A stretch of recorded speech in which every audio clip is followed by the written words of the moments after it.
Yooyyaa ammallee yooyyaa harka fuunee ashamaa hordoftoota fi kabajamtoota jiru miidiyaa nageenya keenya bakka jirtanitti isin dhaqqabu odeeffannoo keenya guyyaadhaan nu bira gaan qindeeffannee qabannee isiniif dhiyaannee jira. Odeeffannoo keenya dhaatiin kaafaawwan waajjira haaraa eebbisiisee jira.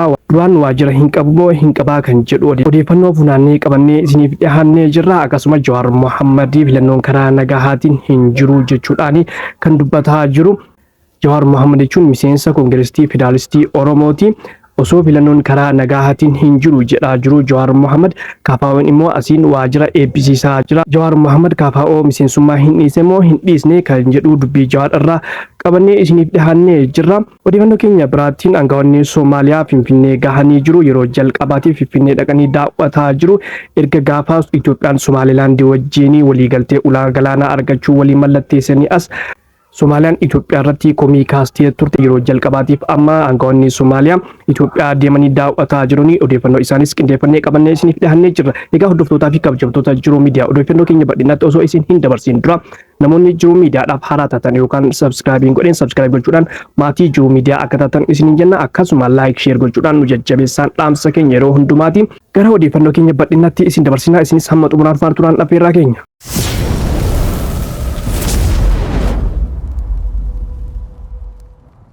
Paartiin Koongireesii Federaalistii Oromoo waajjira haaraa eebbisiisee jira.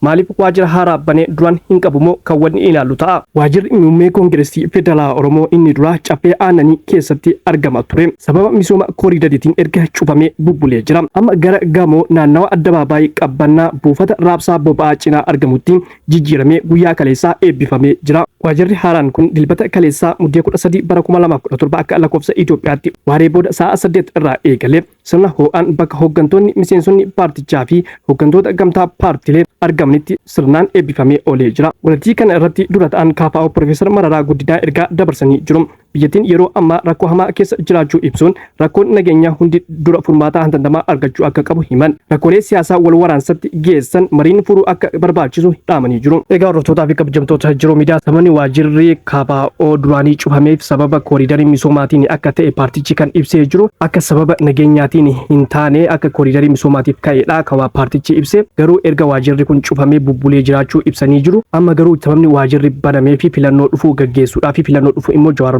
Mohammad akka hin gaggeeffamne guutumaan guutuutti dubbatee jira. Jawaar Mohammad jechuun miseensa Koongireesii Federaalistii Oromoo keessaa isa tokkodha. Jawaar Mohammad maaliif filannoon hin gaggeeffamu jedhee paartiin KFO immoo filannoo gaggeessuudhaaf maaliif waajjira bane? Jawaar Mohammad paarticha keessaa hin bahe moo hin baane? Filannoon maaliif hin gaggeeffamne kan jedhu gaafiif deebii Jawaar Mohammad BBC irratti godhe qabannee isiniif dhiyaannee jira. Asumaan gara gaafiif deebii Jawaar Mohammaditti isin dabarsin. Biyyoolessa Itoophiyaa torbaffaan waggaa dhufu ni taasifama jedhamee eegama. Paartiin KFO'n Jawaar Mohammad itti aanaa ta'uun tajaajilu filannoo darbe irratti hin hirmaanne ture. Isa waggaa dhufu taasifamu irratti ni hirmaatta jechuudhaan Jawaar Mohammad gaafatee jira. Jawaar Mohammadis akkas jechuudhaan deebiseef. Achi nu haa ga'u haala qabatamaa amma Itoophiyaan keessa jiruun filannoo godhuun hin danda'amu.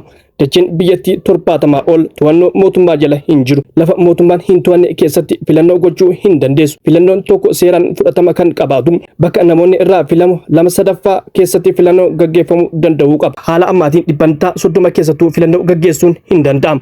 Oromiyaa Amaara Kibba keessatti jechuudha. Filannoon amma Itoophiyaaf waan dursa kennamu miti. Akka Jawaar jedhetti sababa rakkoo nageenyaan filannoon adeemsisuun rakkoo ta'uu mala. Filannoon waggaa 3 dura irrattis rakkoon nageenyaa dhiibbaa geessisee ture jedha Jawaar Mohammad.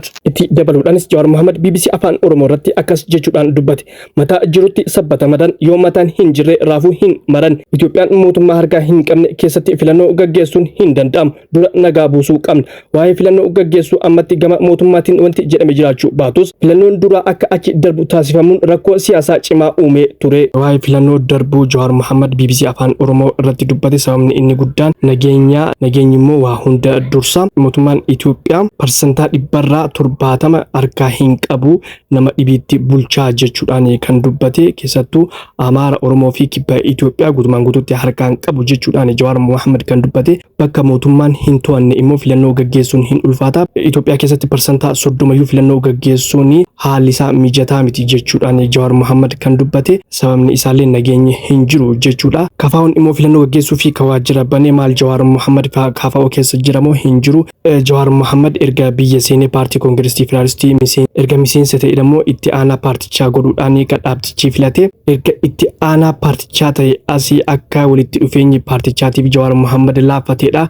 Profeesar Mararaan kan dura BBC irratti kan dubbatanii mee waa'ee dhimma kanaa BBC'n Afaan Oromoo Jawaar Mohaammed gaafatee jira. Akka itti aanutti isiniif dhiyeessina. BBC'n Afaan Oromoo waa'ee Jawaarii fi KFO akkas jechuudhaan gaafate. Jawaar miseensummaa KFO hin dhiiste moo hin dhiisne? Miseensummaa akkoo an hin lakkisne. Hariiroon kiyyas jabaadha. Garuu biyya koo keessa waan hin jirreef walgahii idilee yeroo hundumaa godhamu hirmaachaa hin jiru. Saniin alatti waan narraa eegamu hunda bahaan jira. Hariiroo laafee jedhu sirrii miti. Hariiroon gaarii qaba. Gaafa hojiin hojjetamu qabutti ni hojjenna. Egaa hordoftoota fi kabajamtoota jiru miidiyaa kana jechuun Jawaar miseensummaa KFO keessa jira hin dhiifne. Hariiroo cimaas waliin ni qaba. Hariiroon isaa laaffateera kan jedhu sobaa jechuudha. Asiin immoo Profeesar Mararaa Guddina hariiroon isaa laaffatee jira jedha. Maal akka amannu nutti ulfaatee jira. Mee san isaanumaaf dhisnaa sun yeroo isaa eeggate waan hiikamu ta'a. Maybe waan rakkoo keessoo isaanii jiraachuu danda'a waan ta'eef keessoo isaanii isaantu hiikachuu danda'a. Yeroo hiikametti immoo waan nu biraan gahamuun isaa hin oolle yeroon isaa ni fida waan ta'eef waan sanis. Egaa hordoftootaa fi kabajamtoota jiruu miidiyaa odeeffannoo keenya biraatiin immoo erga Itoophiyaa fi Somaalilaand waliigaltee ulaa galaanaa Itoophiyaan argachuu waliin mallatteessanii as Soomaaliyaan Itoophiyaan mirga koo sarbiteerti jechuudhaan addunyaatti himattee turte. Waldhabdee isaanii jidduutti furuudhaaf Turkii jidduu seentee turte. Erga waldhabdee isaanii furamee fi akkasuma erga waliigaltee Somaalilaand fi Itoophiyaan waliigalanii akkasumas Soomaaliyaan Itoophiyaan mirga koo sarbiteerti jechuudhaan addunyaatti himatte as yeroo jalqabaatiif aangaa'onni Soomaaliyaa gara Itoophiyaa deemanii jiru. Maaliif akka deemanii fi maal mari'atu akka deeman agammaatti wanni barame hin jiru. Waan achirratti haasamee fi waan irratti walii galame yeroo nu bira gahetti qabannee isiniif dhiyaanna. Egaa hordoftootaa fi kabajamtoota jiruu miidiyaa odeeffannoo keenya guyyaadhaa kanumaan goolabnee jirra. Odeeffannoo keenya biraatiin hamma walitti deebinutti nagaan turaa isiniin jenna. Namoonni jiruu miidiyaadhaaf haaraa taatan yookaan subscribe godhin subscribe gochuudhaan maatii jiruu miidiyaa akka taatan isiniin jedha. Akkasuma like share gochuudhaan nu jajjabeessaan dhaamsa keenya yeroo hundumaatti waan wajjin turtaniif galatooma ulfaadha.